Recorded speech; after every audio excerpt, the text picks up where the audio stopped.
तो हाँ भाई, सारा ने प्यार भरी राम राम। उम्मीद करूँ सारा बढ़िया होगा, मस्त होगा, बिंदास होगा। तो अपने राजस्थान का भौतिक विभाजन चल रहा था। ज्योग्राफी का बड़ा शानदार सा टॉपिक है, समझने वाला टॉपिक है। इस भौतिक विभाजन में हमने पश्चिम रुस्तलीय प्रदेश है वो कंप्लीट कर लिया है, जिसके अंदर हमने इसको दो भागों में बांटा था। एक तो हमारा वो क्षेत्र था जो बिल्कुल शुष्क था, जिसको हमने कहा था शुष्क मरुस्थलीय प्रदेश, जिसमें 0 से 25 सेंटीमीटर तक बारिश होती है। एक वो क्षेत्र था थोड़ा बहुत सूखा था, जिसको हमने नाम दिया था अर्धशुष्क मरुस्थलीय प्रदेश, जिसमें बारिश होती थी 25 से 50 सेंटीमीटर। ठीक है सर। आज की अपनी जो क्लास है वो बालू का स्तूप से संबंधित है। ये बालू का स्तूप हालांकि आते तो इसी में है, शुष्क मरुस्थलीय प्रदेश में, लेकिन अपन इसको थोड़ा सा अलग पढ़ेंगे, क्योंकि यहां से एग्जामिनर बहुत ज्यादा क्वेश्चन पूछता है। और बड़ा प्यारा सा टॉपिक है, ज्यादा बड़ा टॉपिक भी नहीं है। तुम सोचोगे सर पता नहीं कैसे बालों का स्तूप होते हैं, एकदम समझने वाला टॉपिक है। और आज अपना ये जो पूरा का पूरा 62% क्षेत्र है ना, ये सारा का सारा भौतिक विभाजन में कंप्लीट हो जाएगा। फिर ज्यादा बड़ी क्लासें नहीं है, अरावली एक क्लास में कंप्लीट कर देंगे, पूर्वी मैदानी प्रदेश एक क्लास में हो जाएगा, और हाड़ौती का पठार एक क्लास में कंप्लीट हो जाएगा। फिर आगे ज्यादा बड़ा नहीं है। कुल मिलाकर आज यानी कि बालू का स्तूप को समझते हैं कि सर ये बालू का स्तूप होते कहाँ हैं, किस प्रकार के बालू का स्तूप बनते हैं, एग्जाम में कैसे क्वेश्चन आते हैं, इनके बारे में थोड़ी सी चर्चा करेंगे। तो 1 या 2 मिनट आपकी जो भी प्यारी प्यारी कमेंट आराम से बता सको, फिर मैं क्लास ना शुरू करूंगा अभी। हाँ, बताओ भाई। अच्छा, बुक मस्त है, परचेज कर ली हो? इतना पढ़ लो बहुत है, तुम तो टेंशन ही मत लो। हाँ, ठीक है। करूँ फिर मैं क्लास को स्टार्ट? अरे नहीं भाई, चलो ठीक है। जन्मदिन है तो बहुत बहुत शुभकामना, बाकी चलो आगे चलते हैं। ओके, ठीक है। सबसे पहले हम ये बात करते हैं कि ये बालू का स्तूप होते क्या है, इस नाम को अलग अलग करो। मतलब बालू का स्तूप, अब तुम समझ जाओगे। बालू कहते हैं रेत को, ठीक है सर। रेत का स्तूप, स्तूप यानी कि रेत का धोरा बोल सकते हैं। सर धोरा नहीं समझते, रेत का टिब्बा बोल सका आपा। टिब्बा को नहीं समझो तो आपा रेत का टिल्ला भी बोल सकान। बालू का स्तूप है, बालू के स्तूप, रेत के धोरे, रेत के टिल्ले। आपको ये जो फोटो में दिखाई दे रहे ना, ये सारे के सारे क्या है, बालू का स्तूप है। जैसे ये मान लो आपको एक फोटो दिखाई दे रही है, तो ये क्या है सर, ये तो टिब्बा है, रेत का टिल्ला है। इसे भूगोल की परिभाषा में क्या बोलते हैं, बालू का स्तूप। समझ गए? अब ये बालू का स्तूप दो प्रकार से बनेंगे, एक तो आकृति के आधार पर बनेंगे, और एक हवा की दिशा में बनेंगे। ये अपने को दोनों पढ़ने हैं।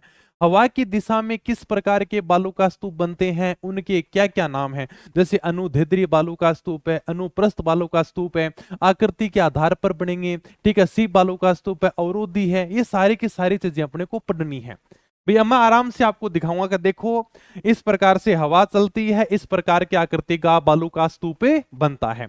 तो यहां से एग्जाम में कौन सा क्वेश्चन आता है उसके बारे में थोड़ी सी अपन चर्चा करेंगे। बहुत इजी सा टॉपिक है, प्यारा सा टॉपिक है, बिल्कुल भी टेंशन मत लेना।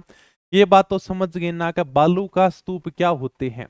सर जो रेत का दोरा दिखण लाग रहा ना, रेत का टीला, अण आपा के बोला, बालू का स्तूप बोला, ठीक है। रेत के टिल्ले होते हैं, जिन्हें हम क्या कहते हैं, धोरी भी कहते हैं। कन्हैयालाल जी सेठिया की बड़ी प्यारी सी कविता है कि धरती दोरारी आ तो सुरगा न शर्मावे, ई पर देव रमन ने आवे। धरती दोरारी बड़ी मतलब प्यारी सी कविता है। तो दोरे, ये जो रेत के टिल्ले होते हैं, इन्हें हम क्या कहते हैं, धोरे कहते हैं, और इन्हीं को बालू का स्तूप कहा गया है। बालू का स्तूप मुख्य रूप से मरुस्थल में मिट्टी के अपरदन या मिट्टी के निक्षेपण से बनते हैं। सर ये क्या पॉइंट है भाई, बालू का स्तूप बनते कैसे हैं? ये क्या है सर, ये मरुस्थल है, तो मरुस्थल में मिट्टी से तो बनेंगे भाई। मिट्टी का कटाव होगा, जैसे मान लो का हवा बही तो मिट्टी यहां से उठकर आगे चली जाएगी, तो मिट्टी का अपरदन, मिट्टी का जो कटाव होगा ना, उसी से बालू का स्तूप बनते हैं। अब ये तो है नहीं कभी ये सर आसमान से बन गए, क्या अपने आप ही बन गए? अपने आप नहीं बनते। मरुस्थल के अंदर बनेंगे, मरुस्थल में जो मिट्टी होगी उसके अपरदन से, अपरदन मतलब मिट्टी एक स्थान से दूसरे स्थान पर चली जाती है, मिट्टी का जो निक्षेपण होता है उससे बालू का स्तूप बनते हैं। गतिशील धोरों को जैसलमेर में क्या कहते हैं? धरियन कहते हैं, ये भी आपको ध्यान रखना है। जैसलमेर में इस प्रकार से जो धोरे होते हैं हवा के अनुसार धीरे धीरे आगे बढ़ते रहते हैं, इनको जैसलमेर में क्या कहा जाता है? धरियन कहा जाता है। गतिशील धोरों को जैसलमेर में क्या कहते हैं? धरियन कहते हैं। नॉर्मल सी 2-3 मैंने बातें बताई थी, एक बार दोबारा से देख लो। बालू का स्तूप क्या होते हैं? सर रेत का टीला वने बनना पा धोरा कवें वही यानी का बालू का स्तूप है। बालू का स्तूप कट्ठा बनेगा सर, मरुस्थल का मायने बनेगा, ये तो है नहीं कभी अरावली के अंदर बन जाएंगे, जहां पर मरुस्थल होगा वहीं पर बनेंगे। बनेंगे कैसे सर? भाई मिट्टी के बनेंगे, कोई पहाड़ का तो बनेगा नहीं भाई। अपने जो रेत के टीले हैं, रेत के धोरे हैं, कोई पहाड़ से तो बनेंगे नहीं, चट्टान से तो बनेंगे नहीं, बनेंगे तो मिट्टी के। मरुस्थल में जो मिट्टी होगी ना, वो मिट्टी क्या होती है? आगे बढ़ती रहती है, उस मिट्टी में धीरे धीरे कटाव होता रहता है, उससे यानी का बालू का स्तूप बन जाते हैं। गतिशील धोरों को जैसलमेर में इस प्रकार के धोरे पाए जाते हैं जो हवा के अनुसार आगे बढ़ते रहते हैं, जैसलमेर में उनको धरियन कहा जाता है। बस ये अपने को ध्यान रखना है। ये मैंने बता दिया बालू का स्तूप के 2 प्रकार हम पढ़ेंगे। एक तो वो बालू का स्तूप जो पवन की गति के अनुसार बनेंगे और एक आकृति के आधार पर बनेंगे। पवन की गति मतलब हवा की गति के अनुसार, जैसे मान लो का हवा इस दिशा में बह रही है तो इस दिशा में बालू का स्तूप बन जाएगा। पवन की गति के अनुसार बालू का स्तूप पढ़ते हैं। अनुदैर्ध्य या फिर पवनानुवर्ती बालू का स्तूप, ये पवनों के समांतर या अनुदिश बनते हैं। ये बहुत इंपॉर्टेंट है, ध्यान रखना। सबसे पहले हम जो बालू का स्तूप पढ़ रहे हैं उसका नाम है अनुदैर्ध्य या पवनानुवर्ती बालू का स्तूप, मतलब पवन की दिशा में बनने वाला बालू का स्तूप। अनुदैर्ध्य तरंगे सुनिए। हाँ सर थोड़ा बहुत तो सुना है हमने अनुदैर्ध्य तरंगे। तो अनुदैर्ध्य तरंगे कैसी होती है सर? इस प्रकार से होती हैं। इनका क्या नाम है? अनुदैर्ध्य बालू का स्तूप, मतलब जिस दिशा में हवा बहेगी उसी दिशा के अंदर ये बालू का स्तूप बन जाएगा। किताब में आपको ऐसी फोटो भी दिखाई दे रही है। जैसे हवा किस दिशा में बह रही है सर? हवा ऐसे बह रही है, वाइंड यानी का हवा इस दिशा में बह रही है, तो आप फोटो देखो ये क्या बन गया सर? ये बालू का स्तूप बन गया। इधर हवा बह रही है तो ऐसे क्या बन गया? बालू का स्तूप बन गया। ये जो बालू का स्तूप है ना, ये रेखा के अनुसार बन रहा है। ऐसे लगेगा आपको कि सर एकदम सीधी रेखा खींच दी हो। देख लो सी, हाँ सर इसी प्रकार से दिख रहा है कि हवा ऐसे बह रही है और इसी दिशा में बालू का स्तूप बन गया। तो इसको हम क्या कहते हैं? इसे हम रेखीय बालू का स्तूप भी कहते हैं। तो अनुदैर्ध्य भी कहते हैं और इसको पवनानुवर्ती बालू का स्तूप भी कहते हैं। पवनों के समांतर या पवनों के अनुदिश बनते हैं। पवनों के समांतर का मतलब है कि इस दिशा में हवा बह रही है और इस हवा की दिशा के समांतर बन गया भाई, ठीक है। इन्हें हम क्या कहते हैं? इन्हें रेखीय बालू का स्तूप भी कहते हैं। ये एकदम देखो रेखा के अनुसार ही बन रहे हैं। हवा ऐसे बहेगी तो इसी दिशा में रेखा के अनुसार बन गए। कहा यार क्या सीधी रेखा खींच रखी है क्या? इसी प्रकार से अनुदैर्ध्य तरंगे होती हैं। तो ये बालू का स्तूप दर्शवती नदी घाटी के अंदर भी मिलते हैं, ठीक है। तो ये अपने को थोड़ा सा ध्यान रखना, केवल अपने को ये ध्यान रखना है कि पवनों के समांतर या अनुदिश बनते हैं, उन्हें हम क्या कहते हैं? अनुदैर्ध्य बालू का स्तूप कहते हैं। इन्हें हम रेखीय बालू का स्तूप भी कहते हैं। आपको ये थोड़ा सा ध्यान रखना है। अभी आपके सामने जो नाम आया है उसका नाम है अनुदैर्ध्य बालू का स्तूप। अगला जो बालू का स्तूप आएगा उसका नाम आएगा अनुप्रस्थ बालू का स्तूप। अभी समझ लो, फिर कंफ्यूज हो गए। अनुप्रस्थ बालू का स्तूप, इसको कैसे याद करोगे सर? ये तो दैर्ध्य है, यानी कि इस प्रकार से रेखीय बालू का स्तूप है, हवा के समांतर बन गया। अगला जो बालू का स्तूप है अनुप्रस्थ, प्रस्थ का मतलब है कि अगला जो बालू का स्तूप बनेगा वो हवा के बिल्कुल 90 डिग्री कोण पर बनेगा, हवा के लंबवत बनेगा। उन्हें हम क्या कहेंगे? अनुप्रस्थ कहेंगे। ऐसे भी याद कर सकते हो, हाँ यार का प्रस्थ है मतलब इस प्रकार से 90 डिग्री के कोण पर बनेगा। क्या यहीं पर कंफ्यूजन होते हैं, सर अनुदैर्ध्य कौन सा है, अनुप्रस्थ कौन सा है? एकदम सिंपल सा याद होगा। हाँ सर अनुदैर्ध्य तरंगे होती हैं जो बिल्कुल समांतर गतिशील होती हैं। तो उसी प्रकार का अपना अनुदैर्ध्य बालू का स्तूप, जिसे हम क्या कहते हैं? पवनानुवर्ती बालू का स्तूप भी कहते हैं, जो पवन के बिल्कुल समांतर बनता है या फिर पवन के बिल्कुल अनुदिश बनता है, एकदम रेखा में बनेगा। इसे हम क्या कहते हैं? रेखीय बालू का स्तूप भी कहते हैं।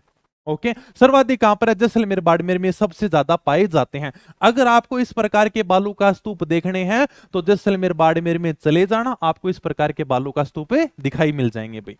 जिसे हम क्या कहेंगे, अनुदैर्ध्य बालू का स्तूप कहेंगे।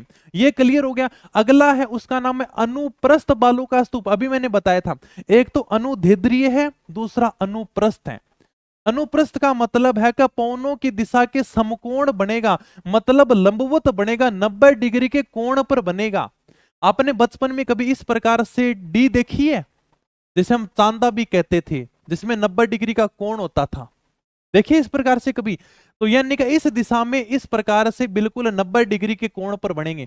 कैसे बनेंगे भाई? इस प्रकार से, यानी कि आपकी हवा बहेगी और हवा के बिल्कुल यानी कि एकदम 90 डिग्री कोण पर बन जाएंगे। इसे हम क्या कहते हैं? अनुप्रस्थ बालू का स्तूप भी कहते हैं। मतलब पवनों की दिशा के समकोण, समकोण का मतलब होता है कि 90 डिग्री के कोण पर बनेंगे। ये देखोगे ना आपको, ये देखो एक प्रकार से डी है भाई, ये देख लो चाहिए, डी है ना? हाँ सर बिल्कुल डी है। पवनों की दिशा के समकोण बनेंगे, मतलब समकोण का मतलब है 90 डिग्री कोण पर बनेंगे, और इनको हम क्या कहते हैं? लंबवत भी कहते हैं। 90 डिग्री का कोण ये रहा, ये कितने डिग्री का कोण होता है? 90 डिग्री का कोण होता है। तो पवनों की दिशा के समकोण या लंबवत बनने वाले बालों का स्तूप को क्या कहा जाता है? अनुप्रस्थ बालों का स्तूप कहा जाता है।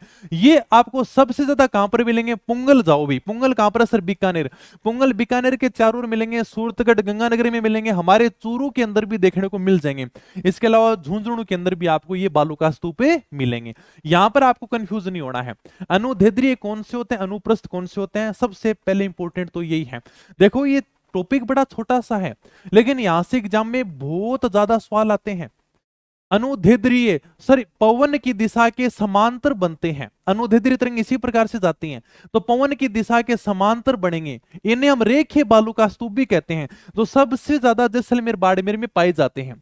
ये अनुदैर्ध्य हो गए। अगला है अनुप्रस्थ। प्रस्थ मतलब सर एकदम 90 डिग्री, ऐसे याद कर लेना। ये सर ऐसे लिखते हैं ना प्रस्थ, हाँ सर ये देखो इस प्रकार से, यानी कि सर 90 डिग्री समकोण पर बनते हैं, हवा के लंबवत बनते हैं, 90 डिग्री कोण पर बनते हैं।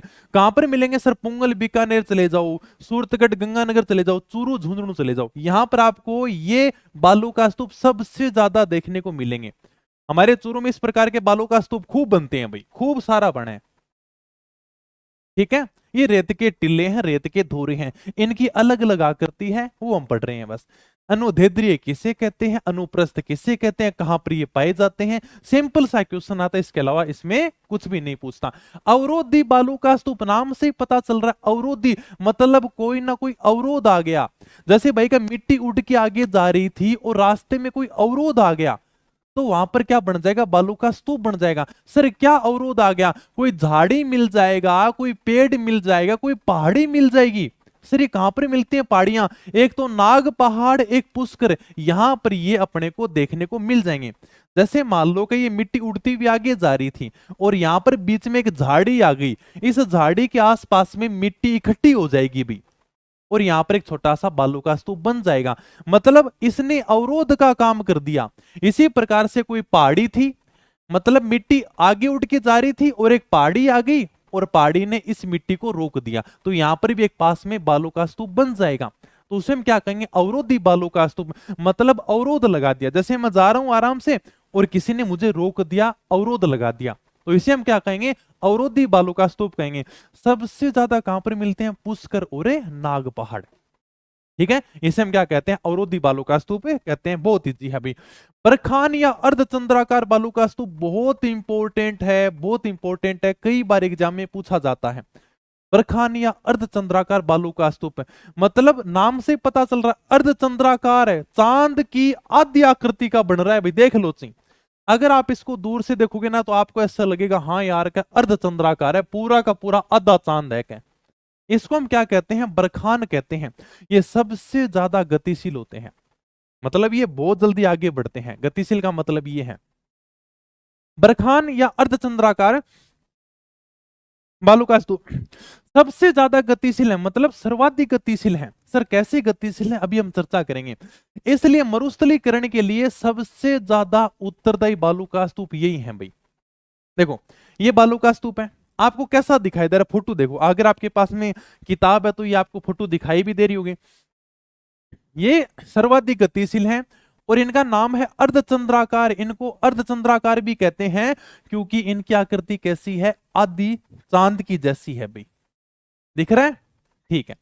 अब मैं बात करता हूं कि इनका पौना मुखी ढाल मंद होता है और पौना विमुखी ढाल तीव्र होता है, ये बात समझे नहीं सर?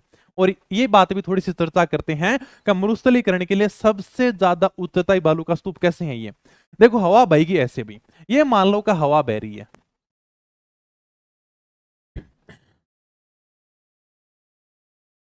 हाँ, ये मान लो का आपके सामने हवा बह रही है, ठीक है सर, हवा इस दिशा में बह रही है, हवा इस दिशा में बह रही है और यहां पर एक बालू का स्तूप बन गया आधे चांद की आकृति का। अब मुझे फोटो देखकर बताओ कि इसकी मिट्टी सबसे ज्यादा किधर जाएगी। ये तो पवन विमुखी डाल है, यानी कि पवन मुखी डाल है। एक तो इधर यानी हवा बह रही है, पवन किस दिशा में बह रही है, हवा किस दिशा में बह रही है, हवा का मुख किधर है सर, हवा का मुख तो इधर है, ये है पवन मुखी ढाल है। मतलब सर पवन का मुख किधर है सर, पवन का मुख तो इधर है, इधर हवा जा रही है। और पवन विमुखी हवा के विपरीत मुख किधर है सर, हवा के विपरीत मुख इधर है। ये किधर हो गया सर, ये पवन विमुखी हो गया। पेन में दूसरा ले लेता हूं, कोई बात नहीं। ये हो गया पवन विमुखी, ये हवा के बिल्कुल विमुख यानी कि विपरीत हो गया। थोड़ा बहुत समझो। अब मुझे बताओ कि ये बालू का स्तूप है, इसकी मिट्टी आगे किधर जाएगी। ये आपको इस प्रकार से बालू का स्तूप दिखाई दे रहा है, इसकी मिट्टी सबसे जल्दी आगे किधर जाएगी। नॉर्मल सा क्वेश्चन है। एक बालू का स्तूप आपको दिखाई दे रहा है, हाँ सर, और इस बालू का स्तूप का ढलान इधर है। आप अगर फोटो में देखोगे इसका ढलान इधर है, तो भाई मिट्टी तो सीधी सी बात है सर ढलान की तरफ जाएगी। मतलब ये मिट्टी इधर जल्दी जल्दी आगे खिसकेगी। और ऐसा है अर्धचंद्राकार आकृति का है, मतलब इसकी मिट्टी जल्दी जल्दी आगे बढ़ती रहेगी। मतलब मिट्टी किधर आगे बढ़ रही है सर, पवन विमुखी आगे बढ़ रही है। हवा तो इधर बढ़ रही है, हवा इस मिट्टी को रोकने का काम कर रही है कि आगे नहीं बढ़ना, फिर भी मिट्टी यानी का इसके विपरीत दिशा में जल्दी जल्दी आगे बढ़ती है। क्यों बढ़ती है, क्योंकि ये ढलान की दिशा में है। भैया एक प्रकार ढलान ही इस प्रकार से है। आप फोटो को आराम से देख लो, मैं सारा का सारा इसको मिटा देता हूं। ये देखो, ठीक है। अगर मान लो कि इसकी मिट्टी कैसे बढ़ेगी सर, इसकी मिट्टी ऐसे बढ़ेगी, नीचे जल्दी जल्दी आगे बढ़ेगी। मतलब हवा के विपरीत इसकी मिट्टी आगे बढ़ेगी। हवा हालांकि इस मिट्टी को रोकने का प्रयास करेगी, लेकिन मिट्टी आगे बढ़ जाएगी क्योंकि ढलान इस दिशा में है। तो हवा के विपरीत दिशा में इसका ढाल है ना, वो तीव्र होता है, तेज होता है। और हवा जिस दिशा में बहती है ना, उधर इसका ढाल मंद होता है। हवा किधर बह रही है, इधर बह रही है सर, तो इधर इसका ढाल मंद है भाई। और जहां हवा विपरीत बह रही है ना, उस दिशा में इसका ढाल तीव्र होता है, उस दिशा में ये बहुत जल्दी आगे बढ़ता है। बस यही है। कहां पर सर्वाधिक पाए जाएंगे, भालेरी चूरू में सबसे ज्यादा आपको बरखान आकृति के बालू का स्तूप देखने को मिलेंगे। इसके अलावा सीकर है, लूणकरण सर बीकानेर है, ओसिया जोधपुर है, और रीडवाना कुचामन में भी आपको ये देखने को मिल जाएंगे। बताओ, बरखान भी बोलते हैं, अर्धचंद्राकार आकृति के भी बोलते हैं। बरखान या अर्धचंद्राकार बालू का स्तूप सर्वाधिक गतिशील है, सबसे ज्यादा गतिशील हैं, सबसे जल्दी तेज दौड़ते हैं। क्यों दौड़ते हैं, क्योंकि इनका ढलान ही ऐसा है सर। मान लो यहां पर एक बालू का स्तूप बन गया और इसका ढलान इस दिशा में है, तो इसकी मिट्टी जल्दी जल्दी आगे जाएगी। इसलिए कहते हैं कि सबसे ज्यादा गतिशील है, सर्वाधिक गतिशील है। इसलिए मरुस्थलीकरण, मरुस्थलीकरण के बारे में मैंने तुम्हें पिछली क्लास में बता दिया था। मरुस्थलीकरण किसे कहते हैं, रेगिस्तान का आगे बढ़ना, रेगिस्तान का मारच ही क्या कहलाता है, मरुस्थलीकरण कहलाता है। तो जब ऐसे बालू का स्तूप बनेंगे तब इसकी मिट्टी जल्दी जल्दी आगे बढ़ेगी, और मिट्टी का आगे बढ़ना, मरुस्थल का आगे बढ़ना ही क्या कहलाता है, मरुस्थलीकरण कहलाता है। तो मरुस्थलीकरण के लिए सबसे ज्यादा उत्तरदायी बालू का स्तूप कौन से हैं, बरखान या अर्धचंद्राकार आकृति के बालू का स्तूप है। एग्जाम में क्वेश्चन पूछा गया है, सर्वाधिक गतिशील बालू का स्तूप कौन से हैं, बरखान। सबसे ज्यादा गति करते हैं, मतलब जल्दी जल्दी भागते हैं, ये रुकते नहीं है एक जगह। यहां पर बालू का स्तूप बन गया कि चलो यार आगे चलते हैं, फिर आगे जाकर बन जाएगा, चलो आगे चलते हैं, फिर आगे जाकर बन जाएगा। सबसे ज्यादा गतिशील है। इसलिए मरुस्थलीकरण, मरुस्थलीकरण का वही मतलब है, गतिशील होना, आगे बढ़ना। रेगिस्तान का आगे बढ़ना क्या कहलाता है, मरुस्थलीकरण कहलाता है। इसलिए मरुस्थलीकरण के लिए सबसे ज्यादा उत्तरदायी है ये। Okay sir. इनका पवना मुखी ढाल मंद होता है, जिस दिशा में हवा बहती है ना उस दिशा में बहुत कम गति करते हैं, वहां पर तो ये मंद मंद चलते हैं, और हवा के विपरीत ये बिल्कुल तीव्र गति में चलते हैं। सर देखो उल्टा सिस्टम है, हवा तो इधर बह रही है इस दिशा में, तो ये मंद यानी कि इधर ही है, मंद चलते हैं, धीरे धीरे चलते हैं, लेकिन ये जो ढलान है ना हवा के विपरीत, इस दिशा में बहुत जल्दी जल्दी चलते हैं, क्योंकि ये ढाल है पवन विमुखी है, हवा के विपरीत है, लेकिन फिर भी सर जल्दी जल्दी चलेंगे। क्यों चलेंगे? क्योंकि इनका ढलान ही ऐसा है, अर्धचंद्राकार आकृति का है, अर्धचंद्राकार आकृति का, इसलिए ये जल्दी जल्दी आगे बढ़ेंगे। तो बालेरी, चूरू, सीकर, लुणकरण से बीकानेर, ओसिया, जोधपुर, डेढ़वाना, कुचामन में सर्वाधिक पाए जाते हैं। तो एग्जाम में सिंपल से क्वेश्चन आते हैं, थोड़ा सा ध्यान रखना, ये बालू का स्तूप कहां पर पाए जाते हैं। ओके, अब देख लेते हैं आकृति के आधार पर, बस हो गया कंप्लीट, बहुत इजी सा टॉपिक था। बताओ कुछ पूछना तो आराम से पूछ सकते हो, अगर किसी के कोई बात नहीं समझ में आई हो तो। हाँ,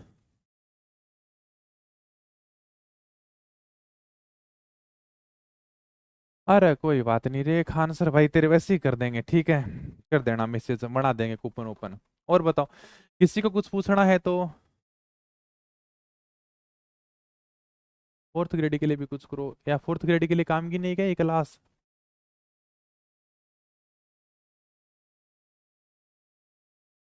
हाँ हाँ पढ़ लो, खूब है। समझ में आ गया क्या? यहां तक अगर किसी को कुछ पूछना है तो पूछ सकता है, फिर मैं आगे चलता हूँ। किसी को कुछ नहीं पूछना बाकी। ओके, एक बार मैं दोबारा से रिवीजन मार देता हूँ, कोई बात नहीं, देखो एक बार फटाफट मार देता हूँ, जल्दी जल्दी देख लो, कोई बात नहीं है। बालू का स्तूप, रेत के जो धोरे बनते हैं, रेत के जो टीले बनते हैं, उन्हें हम क्या कहते हैं? बालू का स्तूप कहते हैं। सर कैसे बनते हैं भाई? अरे मिट्टी से बनेंगे, मरुस्थल में जो मिट्टी होती है उसका जो कटाव होता है ना, उसी से ये बनते हैं। गतिशील यानी कि जैसलमेर में इस प्रकार से धोरे आगे बढ़ते रहते, उसे क्या कहते हैं? दरियन कहते हैं। बालू का स्तूप के हम दो प्रकार पढ़ेंगे। सबसे पहला प्रकार हमने पढ़ लिया है, जिधर हवा बहेगी उस दिशा में अगर बालू का स्तूप बन रहा है तो वो कौन से होंगे? पवन की गति के अनुसार बनने वाले बालू का स्तूप होंगे।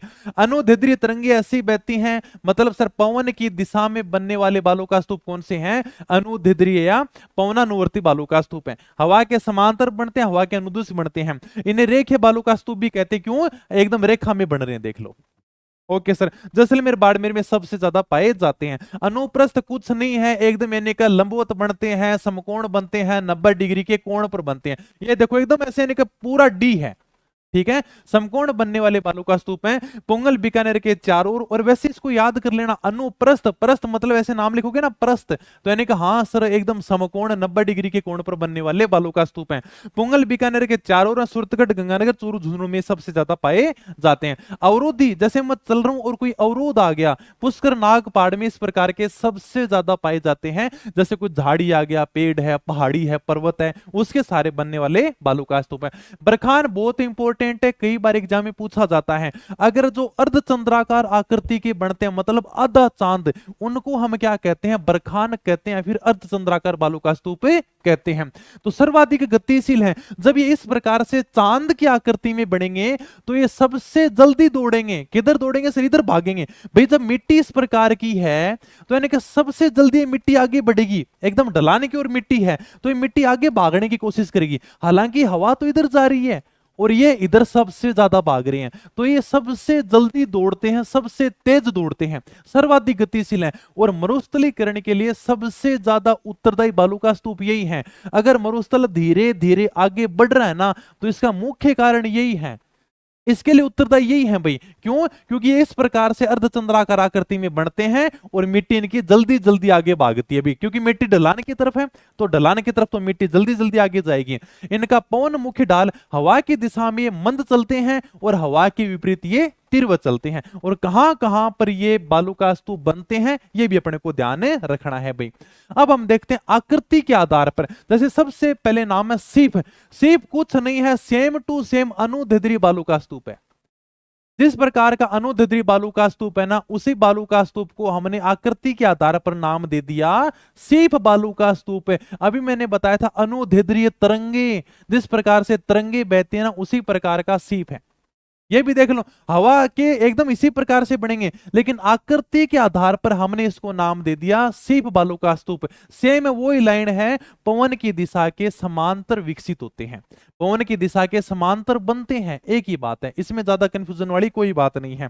ठीक है, तो यानी कि सीप तो सेम टू सेम वही है, अनुदैर्ध्य बालू का स्तूप हमने जो पढ़ा था ना, हवा की गति के समांतर बनते हैं, तो ये भी वही है, ये आकृति के आधार पर समांतर है, तो यानी कि अनुदैर्ध्य और सीप तो सेम ही बात है बस।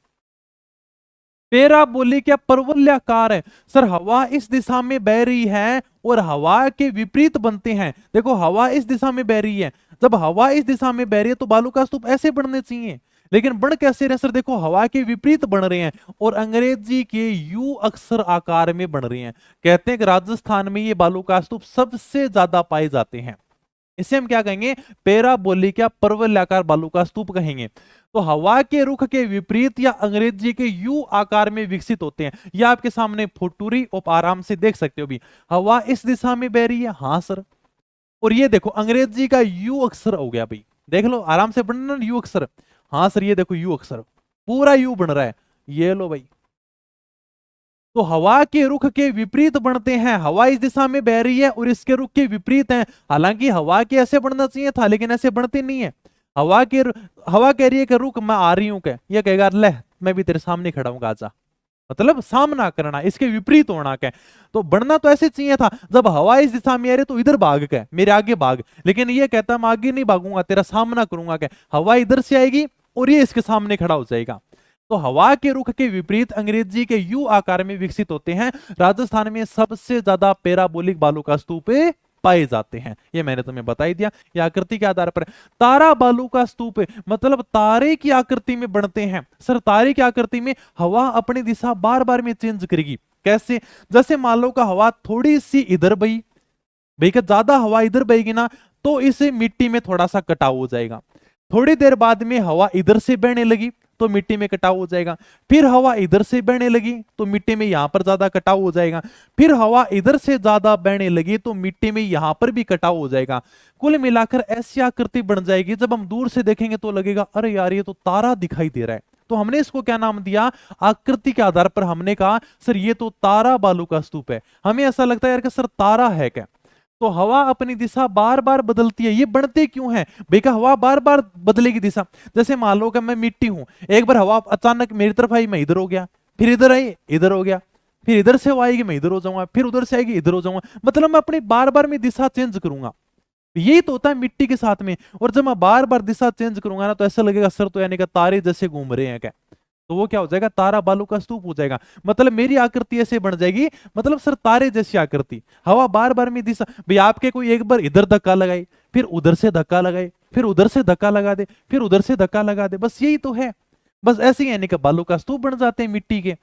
तो हवा अपनी दिशा बार बार बदलती है। सर हमें तो देखने हैं, देखने तो मोहनगढ़ जाओ, पोखरण जाओ जैसलमेर में, या फिर सूरतगढ़ गंगानगर में जाओ, वहां पर आपको ये बालू का स्तूप देखने को मिल जाएंगे, तारे जैसे बालू का स्तूप। सफर का बीच मरुस्थल में जो छोटी छोटी झाड़ियां होती हैं उनके सारे जो बालू का स्तूप बनते हैं उन्हें हम क्या कहते हैं, सब्र का बीज कहते हैं। ओके, ये जैसे मान लो का मरुस्थल में कोई झाड़ी है, कोई पेड़ पौधा खड़ा है और इसके आसपास में जो बालू का स्तूप बन रहे हैं ना, इनको हम क्या कहेंगे, सब्र का बीज कहेंगे। ये भी ध्यान रख जाएगा, ठीक है भाई। ओके सर, हो गया, बालू का स्तूप अपने कंप्लीट है, बस हो गया। अब यानी का छोटे मोटे जो महत्वपूर्ण बिंदु हैं, जो महत्वपूर्ण परिभाषा, उनके बारे में थोड़ा सा पढ़ लेते हैं। यहां से एग्जाम में बहुत ज्यादा क्वेश्चन आते हैं, और फिर अगली क्लास अपन अरावली की पढ़ेंगे। ओके, महत्वपूर्ण शब्दावली, इर्ग किसे कहते हैं, देखो मरुस्थल की भाषा में इर्ग किसे कहा जाता है, जहां पर मरुस्थल ही मरुस्थल हो, रेत ही रेत हो, धोरे ही धोरे हो, टिल्ले टिल्ले हो, टिब्बे टिब्बे हो, उसे हम क्या कहेंगे, इर्ग कहेंगे। मतलब कुछ भी नहीं होना चाहिए, अगर इस प्रकार से आपको रेत ही रेत दिखाई दे रही ना, इसे आप मरुस्थल की भाषा में इर्ग कह सकते हो। अरे यार ये तो इर्ग है क्या, जैसलमेर में चले जाओ, जैसलमेर में अगर आप समझाओगे ना तो इसी प्रकार की जमीन देखने को मिलेगी, चारों रेत ही रेत, कुछ नहीं है, चारों रेत ही रेत, और उस रेत को आप जाकर इर्ग बोल सकते हो मरुस्थल की भाषा में। इसे हम क्या कह सकते हैं, इर्ग कह सकते हैं, मतलब रेत ही रेत है, धोरा ही धोरा है और कुछ नहीं है। तो पूर्णतः रेतीला मरुस्थल जहां बाळू ही बाळू हो, केवल बालू रेत है, इसके अंदर कुछ नहीं, इसमें चट्टान नहीं है, पहाड़ियां नहीं है, छोटे मोटे कंकड़ पत्थर नहीं है, केवल रेत ही रेत है। इसे आप इर्ग बोल सकते हो। इसे महान मरुस्थल भी कहा जाता है। सहारा मरुस्थल की भाषा में इसे क्या कहते हैं? महान मरुस्थल को। वास्तव में यार मरुस्थल देखना तो जैसलमेर जाओ, फिर ऐसा मरुस्थल देखने को मिलेगा। हकीकत में मरुस्थल तो यही है भाई, इसे तो कहते हैं वास्तव में महान मरुस्थल है। क्या राजस्थान में सबसे ज्यादा इर्ग जैसलमेर में है, सर्वाधिक कहां पर है? जैसलमेर में। ठीक है सर जी, आप देख के आए? अरे मैं भी नहीं देख कर आया, साथ में चलेंगे, तुम नौकरी लग जाओ फिर सारे बस करके और साथ में देखने चलेंगे। इर्ग, हमादा, रेंग तीनों देखने चलेंगे। ठीक है, मरुस्थल की 3 परिभाषाएं हैं। तो इर्ग उसे कहेंगे जहां पर रेत ही रेत हो, उसे हम कहते हैं इर्ग। फिर आता हमादा। हमादा मैं पहले पढ़ा चुका हूं भी, हमादा मैं पहले पढ़ा चुका हूं। कहां पर? ससुर मरुस्थल में मैंने पढ़ाया था, है ना, बालू का स्तूप युक्त प्रदेश और मुक्त प्रदेश। उसमें मैंने बताया था बालू का स्तूप मुक्त, जहां पर बालू का स्तूप नहीं बन रहे हैं वो 41.50% भाग था, हमने पिछली क्लास में पढ़ लिया। तो हमादा मैंने कैसे पढ़ा था कि पथरीला मरुस्थल है जहां पर छोटी मोटी पहाड़ियां हैं, चट्टाने हैं। एक तो देखो ये मरुस्थल, देखो यहां पर आपको कोई पहाड़ी दिखाई दे रही है क्या? कोई चट्टान दिखाई दे रही है क्या? सर नहीं दिखाई दे रही, इसे हम कहेंगे इर्ग। आगे फोटो देखो, यहां पर आपको कोई चट्टान दिखाई दे रही है? हाँ सर दिखाई दे रही है। ये देखो सर छोटी मोटी पहाड़ियां हैं, चट्टान है, पत्थर दिखाई दे रहे हैं। ये देखो सर इसमें भी पहाड़ियां दिखाई दे रही हैं। सर है मरुस्थल के अंदर देखो पहाड़ियां दिखाई दे रही है ना, छोटी मोटी चट्टानें दिखाई दे रही है। इनको हम क्या कहेंगे? इनको हम कहेंगे हमादा। मतलब पथरीला मरुस्थल है जहां पर छोटी मोटी पहाड़ियां और चट्टानें मिलती हैं। और ये हमने पढ़ा था, पोकरण है, फलोदी है और बालोतरा है, तीनों के बीच में हमादा पाया जाता है। ठीक है, बालू का स्तूप है, मुक्त क्षेत्र है, यहां पर बालू का स्तूप नहीं बनते, इस प्रकार का क्षेत्र है। तो इसे हम क्या कहते हैं? हमादा कहते हैं। हमादा किसे कहेंगे? मरुस्थल तो है लेकिन इसमें छोटी मोटी पहाड़ियां हैं, चट्टाने हैं। इर्ग किसे कहेंगे? सर केवल मरुस्थल ही मरुस्थल है, उसे हम कहेंगे इर्ग। हमादा किसे कहेंगे? सर मरुस्थल तो है लेकिन सर इसमें पहाड़ियां, चट्टाने देखने को मिलेंगी। कहां पर मिलेगा भाई? सर पोकरण, फलोदी और बालोतरा के बीच में आपको ये देखने को मिल जाएगा, जिसे हम क्या कहते हैं? बालू का स्तूप मुक्त प्रदेश कहते हैं। मतलब यहां पर बालू का स्तूप नहीं बनेंगे भाई, यहां पर बालू का स्तूप नहीं बनेंगे। फिर आता है भाई रेंग। रेंग मतलब मिश्रित मरुस्थल है, इसमें बालू रेत और कंकड़ पत्थर साथ में पाए जाते हैं। ये देखो रेग, ये बालू रेत भी है और साथ में छोटे मोटे कंकड़ पत्थर भी हैं। इसे हम क्या कहेंगे? इसे हमें रेग कहेंगे। बताओ तीनों बातें समझ में आएगी? इर्ग, हमादा, रेग। इर्ग का मतलब है महान मरुस्थल जहां पर केवल रेत ही रेत हो। हमादा का मतलब है सर मरुस्थल तो है उसमें चट्टानें और पहाड़ियां हो। और फिर आता रेग। रेग मतलब सर मिश्रित, मिश्रित मतलब मिक्स है, इसके अंदर बालू रेत भी और सर कंकड़ पत्थर भी हैं। ये देखो बालू रेत भी दिखाई दे रही है और छोटे मोटे कंकड़ पत्थर भी दिखाई दे रहे हैं, इसे हम कहेंगे, इसे हम रेग कहेंगे। तो ये 3 मरुस्थल की परिभाषा थोड़ा सा ध्यान रखना भी, इर्ग, हमादा, रेग। ओके चलो आगे। पलाया, मरुस्थल में जो खारे पानी की बड़ी बड़ी झीलें बनती हैं उसे हम क्या कहते हैं? पलाया कहते हैं। सर ये मरुस्थल में खारे पानी की झीलें कैसे बनती हैं? ये देखो अभी मैं बताता हूं। जैसे आपको ये पूरा मरुस्थल दिखाई दे रहा है और इस मरुस्थल में छोटी सी खारे पानी की बड़ी सारी झील बन गई भाई, इसे हम क्या कहेंगे? सर ये तो पलाया है। कैसे बनती है थोड़ा सा इसके बारे में चर्चा अभी कर लेते हैं। है क्या कोई आकृति अच्छी सी? इसमें से कौन सी आकृति ले सकते हैं? ऐसे चलो हाथ से बना देता हूं। देखो इस प्रकार से मान लो ये अपना मरुस्थल है भाई, ठीक है सर, ये अपना मरुस्थल है और यहां पर हो गई बारिश, बारिश का पानी आ गया। बारिश का पानी आया तो बारिश यहां पर इकट्ठा हो गई भी, पानी यानी कि इकट्ठा हो गया, यहां पर एक छोटी सी झील बन गई जैसे आपको ये दिखाई दे रही है। मरुस्थल में यहां पर पानी इकट्ठा हो गया, पानी इकट्ठा होने से क्या हुआ? यहां पर झील बन गई। अब सबको पता है कि मरुस्थल होता है ना, मरुस्थल खारा होता है, मरुस्थल में लवण की मात्रा होती है। आप कभी मरुस्थल की मिट्टी खाना, आप कभी जैसलमेर बाड़मेर जाओगे तो वहां की मिट्टी उठाना और उसको खा के देखना, आपको खारी खारी लगेगी। क्यों? क्योंकि उसमें लवण की मात्रा है। तो मरुस्थल में लवण की मात्रा होती है, तो जैसे ही यहां पर ये पानी आया ना तो जो लवण होगा ना वो धीरे धीरे ऊपर आना शुरू हो जाएगा। भाई मरुस्थल में तो पहले से लवण होता है, पानी तो मीठा आया था लेकिन जो मिट्टी है उसमें लवण की मात्रा होती है, इसलिए ये जो लवण है ये पानी के अंदर मिल जाएगा और ये पानी खारा हो जाएगा भाई, और ये खारे पानी की बड़ी सारी झील बन गई। इसको हमने क्या कह दिया, पलाया कह दिया। जब बारिश हुई थी तब तो ये मीठा पानी था, लेकिन ये पानी धीरे धीरे खारा हो जाएगा। क्योंकि खारा क्यों होगा, ये जो मरुस्थल की मिट्टी है ये खारी है, इसमें लवण की मात्रा है, और ये सारा का सारा लवण धीरे धीरे इस पानी में मिल जाएगा और पानी खारा हो जाएगा। तो मतलब मरुस्थल में खारे पानी की बड़ी सारी झील बन गई, इसको हमने क्या कह दिया, पलाया कह दिया। बस यही पलाया है। मरुस्थल में खारे पानी की बड़ी झीलों को क्या कहा जाता है, पलाया कहा जाता है। सिंपल सा क्वेश्चन आएगा, बाकी कुछ नहीं पूछेगा। ओके। थार के मरुस्थल में पानी भरने से भूमि की लवणता के कारण इनका जल खारा हो जाता है। ये मैंने केवल समझाने के लिए लिखा है, कभी खारा क्यों हो जाता है।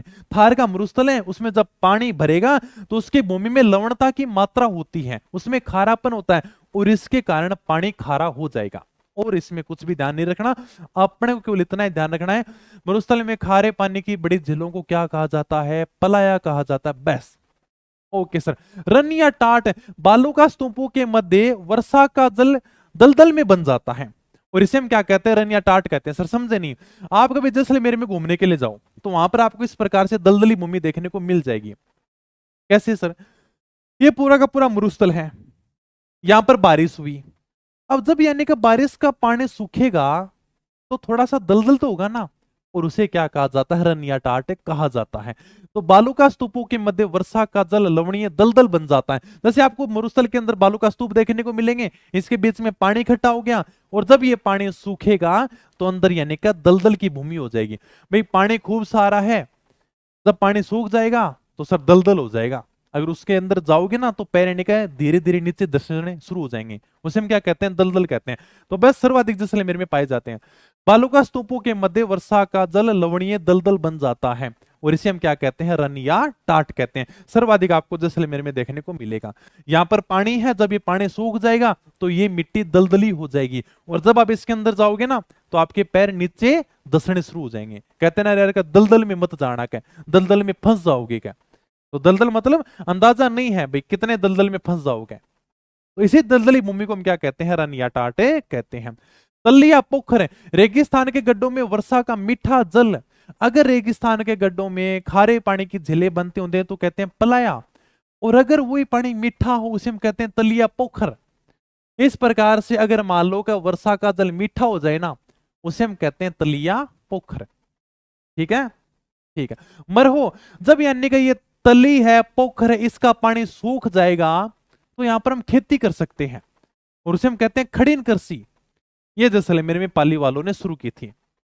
मरहो क्या सर, मरहो तली पोखर का जल सूखने के बाद उपजाऊ मिट्टी मरहो कहलाती है। ये पानी कैसा सर, ये पानी मीठा है। मतलब है रेगिस्तान के गड्ढों में जो वर्षा का मीठा जल होता है उसे हम कहते हैं तलिया पोखर। और जब ये पानी सूख जाएगा, भाई नॉर्मल सी बात है, पानी कभी ना कभी तो सूखेगा मरुस्थल में, आज नहीं तो 2 दिन बाद सूख जाएगा, लेकिन मरुस्थल का पानी सूखेगा। तो जब ये मरुस्थल का पानी सूख जाएगा तो बताओ कि कितनी बढ़िया उपजाऊ मिट्टी होगी, मरुस्थल की इतनी बढ़िया मिट्टी, और फिर उसमें पानी की नमी। अब आप उसमें खेती करोगे ना तो बहुत ही शानदार खेती होगी, और इसे हम क्या कहते हैं, मरहो कहते हैं।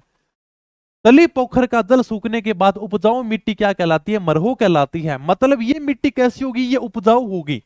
पहले तो ये मिट्टी उपजाऊ नहीं थी, लेकिन इस मिट्टी में पानी आ गया, और पानी भी कैसा, मीठा मीठा पानी है, और जब ये पानी सूख जाएगा उसे हम क्या कहेंगे, मरहो कहेंगे। तो इसमें की जाने वाली कृषि क्या कहलाती है, खड़ीन कृषि कहलाती है। जब ये मिट्टी उपजाऊ हो जाएगी तो उपजाऊ मिट्टी के अंदर आप क्या कर सकते हो, खेती कर सकते हो, क्योंकि इसमें पानी की नमी की मात्रा है। तो यहां पर जो खेती की जाती है वो क्या कहलाती है, खड़ीन कहलाती है। और खड़ीन कृषि पाली वालों द्वारा जैसलमेर में प्रारंभ की गई थी। बहुत बार एग्जाम में पूछा गया सवाल है, खड़ीन कृषि कहां पर की जाती है, जैसलमेर में। किनके द्वारा की जाती है, पालीवाल ब्राह्मणों के द्वारा जैसलमेर में शुरू की गई थी।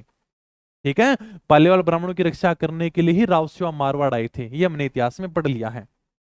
चलो भाई, बालसन, अगर पर्वतों के मध्य, चट्टानों के मध्य इस प्रकार से वर्षा का पानी हो उसे हम क्या कहते हैं, बालसन कहते हैं।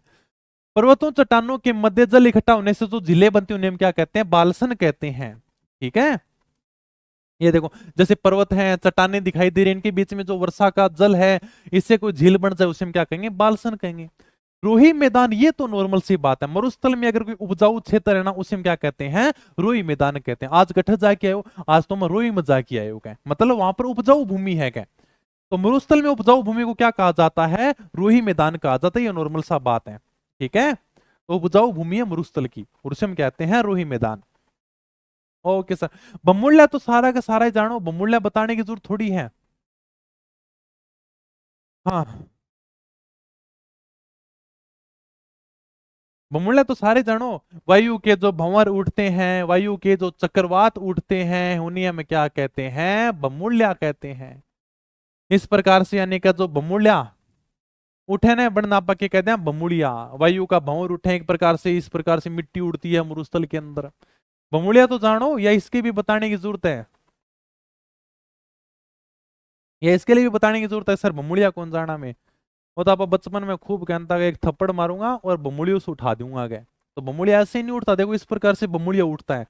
और जब बमुड़िया उठता है ना, तो पता नहीं सारी की सारी फसलें उड़ा देता है, खूब सारी मिट्टी अपने साथ में उड़ा के लेके जाता है। तो ये क्या, बमुड़िया। तो ये तो तुम समझ जाओगे आंसर बमुड़िया क्या है। ये भी 2-3 बार एग्जाम में पूछ लिया गया, बमुड़िया भी कोई नॉर्मल शब्द नहीं है। मरुस्थल में जो मिट्टी उड़ती है, वायु के भंवर उठते हैं, वायु के चक्रवात उठते हैं, उन्हें हम क्या कहते हैं, बमुड़िया कहते हैं। थली, थली या तली, ये मैंने थोड़ा सा समझाया है तुम्हें, मरुस्थलीय प्रदेश में थोड़ा बहुत इसके बारे में बताया था। ये देखो, हमने पश्चिम मरुस्थलीय प्रदेश कंप्लीट किया है सर, पश्चिम मरुस्थलीय प्रदेश यहां तक फैला हुआ है, ठीक है सर। इसके अंदर मैंने एक बात बताई थी कि पश्चिम मरुस्थलीय प्रदेश का जो उत्तर पूर्वी भाग है ना, वो ऊपर है भाई। ये दक्षिण हो गया और ये पश्चिम हो गया।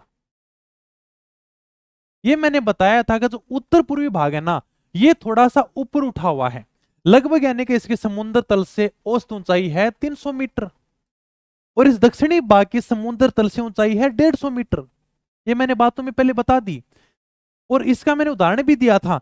जब यानी कि घग्गर नदी आती है तो इधर आती है, नदियां हमेशा ढलान की तरफ जाएंगी। लूणी नदी आती है तो ऐसी आती है, मतलब ढलान इधर है।